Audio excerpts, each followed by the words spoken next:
My name is Asya, and welcome to the Russian History of Russia, my self-therapeutic video series about the history of the country I myself am originally from. It's big, it's cold, it's full of gas and gold. It's 1200 years old, but still never does as told.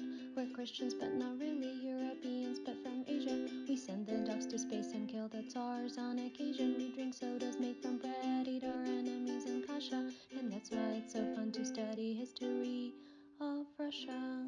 I wanted to kick this off by talking about history of history in Russia because it is actually pretty complicated. If it wasn't enough that history as a science is probably the hardest one to stay objective in or even determine what objectivity here is, history of Russia has a cherry on top, which is, of course, the period of Soviet Union. Not to say that historians in the 19th century or prior to that were entirely free of any political influences, but Russian Revolution of 1917 definitely changed everything. Historiography was quickly recognized as a powerful ideological tool that can help mold the new society. Many narratives of the past were purged, and history as a subject itself in schools was essentially replaced by the history of all Union Communist Party parentheses Bolsheviks. Basically, everything that came before the revolution was seen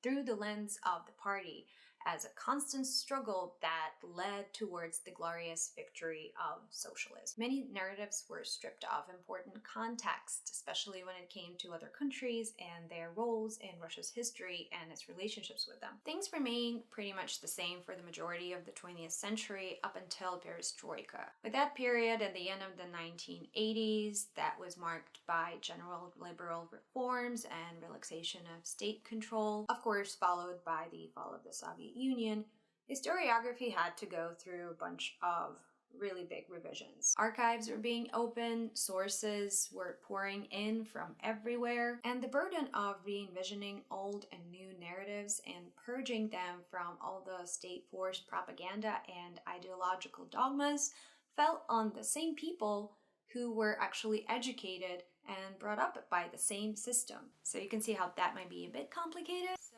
history of Russia from Russian perspective remains pretty controversial and contested, and for many people, quite personal. So in order to understand how events in the past got us to where we are today, we just have to go over those events again and again, hopefully recognizing new connections and gaining some new knowledge and perspective in the process. So in these series, I'm basically going to share my own experience as a Russian and as a history major. I'm going to roughly follow the standard narrative, the way it is taught in Russian schools, and to those of you who, for whatever reason, find it interesting enough to watch, thank you, and I'll see you in the next one.